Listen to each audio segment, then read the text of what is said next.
Enfin, les noms sont connus depuis hier. Mesdames et messieurs, les ministres conseillers ont été nommés par le chef de l'État, Patrice Talon. Nous en parlons dans le forum matinal de ce matin. Mathieu Kolawale-Boko, le verdict est tombé. On connaît désormais les ministres conseillers dans chaque ministère. Oui, participer à l'élaboration politique de l'État, justement, c'est l'objectif principal de ces 12 ministres conseillers nommés hier, mercredi 11 décembre 2024.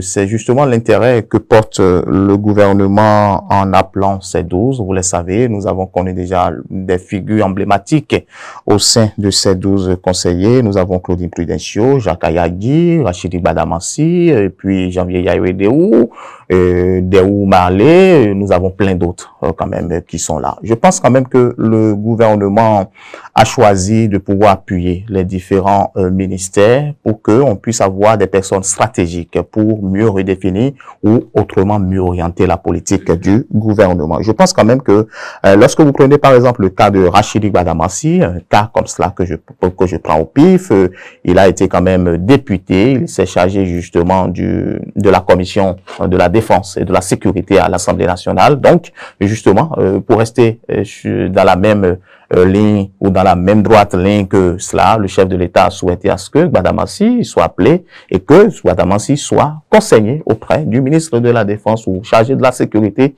tout simplement. Donc, je pourrais peut-être comprendre que, bon, au-delà de tout, le chef de l'État a respecté ses promesses et l'a fait. Parce que l'annonce a été faite, si vous vous rappelez, en janvier 2024, début janvier. Aujourd'hui, nous sommes pratiquement à la fin de l'année, pratiquement un an. Donc, en un an, les ministres conseillers sont dévoilés. Mais la grande question que beaucoup se posent, pour quel changement? Parce que c'est là la grande question. Oui, on me dira que, bon, les personnes choisies ne sont pas des moindres. Ce sont des gens qui ont occupé des postes peut-être stratégiques de la République. Mais en moins de 2 ans, vont-ils effectivement orienter, conseiller, redéfinir la politique vraiment du gouvernement dans l'objectivité en vue de permettre à la population que nous sommes, au peuple béninois que nous sommes, de pouvoir nous retrouver quand même dans cette politique. Alors, quelle politique ces gens-là pourront maintenant proposer aujourd'hui au gouvernement pour que ça puisse maintenant mieux orienter le président de la République? C'est là toute la question. On attend de voir, pour voir peut-être les enjeux qui vont se présenter à eux, les défis qui sont peut-être pertinents et qui se pointent à l'horizon. Et j'estime, peut-être pour la part, que chacun pourra se donner effectivement pour pouvoir mieux satisfaire peut-être les besoins fondamentaux du peuple béninois. Mathieu Kolawale-Boko, matin libre, hein, du moins ça a bien sûr le souligner dans sa manchette de ce matin, à regarder un peu la composition des ministres conseillers qui ont été nommés. On voit bien hein, qu'il y a une bonne partie des députés qui ont participé aux élections législatives mais qui n'ont pas pu siéger. N'est-ce pas une manière de récompenser? Évidemment, lorsque nous voyons, en tout cas dans la forme, c'est ce qui pourrait être. Parce qu'il faut pas le nier. Même hier, nous-mêmes, nous avons eu loin de micro et caméra ce débat-là. Parce que quand vous prenez un peu l'organigramme des 12 ministres conseillers, vous voyez peut-être déjà que ce sont les députés qui n'ont pas pu tirer leur épingle du jeu au cours de cette 9e législature, qui sont appelés, en tout cas la majorité a été appelée. Quand vous prenez Médégans Fagla, vous prenez Janvier Yahweh-Deou, qui malheureusement a perdu son poste parce que Hervé Khomé a souhaité siéger encore à l'Assemblée nationale. Vous prenez Rachidi Badamassi, qui aujourd'hui, jusque-là, n'a pas pu digérer le parti Les Démocrates, parce que malgré ses sorties médiatiques, vous semblez peut-être constater déjà dans ses interventions que, bon, toutes les déclarations vont à l'encontre peut-être du Parti Les Démocrates. Oui, il faut le dire, parce que au cours des dernières campagnes électorales, je parle des dernières campagnes électorales législatives à Parakou, vous avez vu la dernière sortie médiatique de Boni Yahi à Kouté. Donc je pense aujourd'hui que au-delà de tout, c'est un principe fondamental. Mais ce qui est important, tel que vous le voyez, la 9e législature est là, peu importe le poste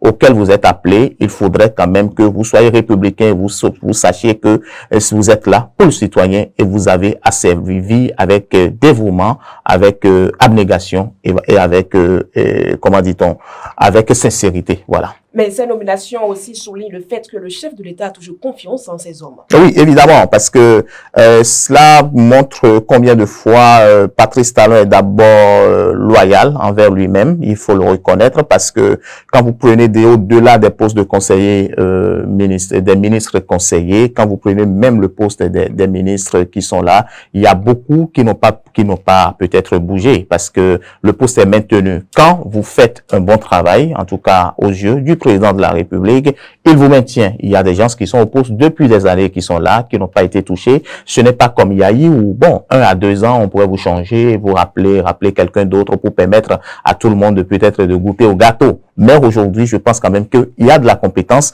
et le président de la République, conformément à ce qu'il a dit lors de ses dernières sorties médiatiques, il faut mettre les hommes qu'il faut à la place qu'il faut. Il ne faut pas bouger parce qu'il faut bouger. Et on espère de comprendre aujourd'hui que, bon, au-delà de la politique, ce sont des personnes plus ou moins compétentes parce que c'est 12, hein, et imaginez le nombre de dossiers qui a été déposé avant que ces 12-là ne soient extraits. Donc, j'estime, pour ma part, que ces personnes nommées aujourd'hui, autour de ces ministres-là pour être les ministres conseillers et qui vont siéger même en conseil des ministres pour prendre des décisions de la République peuvent maintenant comprendre que c'est un gros défi, c'est une lourde responsabilité et ils ont le devoir de ne pas trahir la République. Nous restons toujours sur la liste, Mathieu Kolaole-Bokor. On note également la présence de 2 chefs de partis politiques. Oui, Jacques Ayayi. Claudine Prudencio. Oui, stratégique. Il faut aussi comprendre qu'au-delà d'être des postes techniques, c'est aussi quand même politique. Et ces choix, ce sont des choix politiques.